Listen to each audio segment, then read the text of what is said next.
sestre u Hristu, srpstvu i četništvu, srpski četnici Australije, obraćam vam se ispred Ravnogorskog pokreta Srbije i otadžbine srpske, iz sela Ba na Svetog Savu, gde proslavljamo 75-godišnjicu od održavanja Baškog kongresa i formiranja Ravnogorskog pokreta.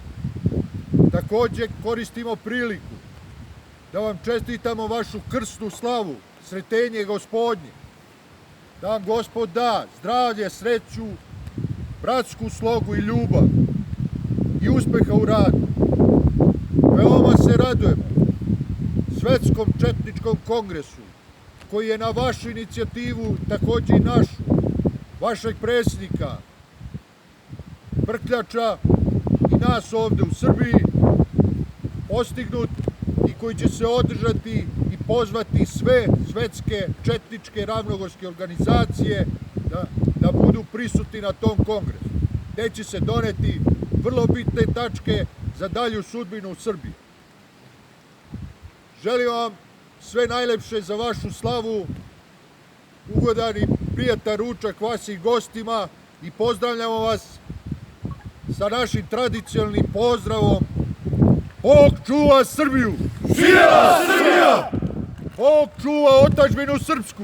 Živela otadžbina srpska! Bog čuva kralja! Živeo kralj! S verom u Boga! Za kralja i otadžbinu! S verom u Boga! Za kralja i otadžbinu! S verom u Boga! Za kralja i otadžbinu!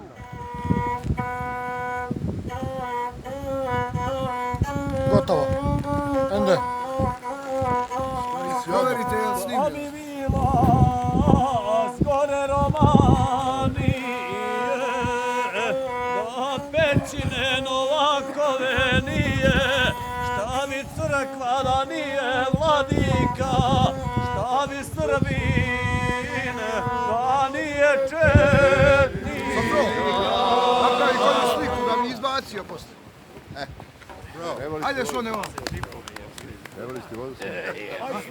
Ajmo ljudi, da slikamo i da idemo da popijemo tamo i pojedemo što. Ajde da slikamo, zašto? Ajde još 2-3 slike.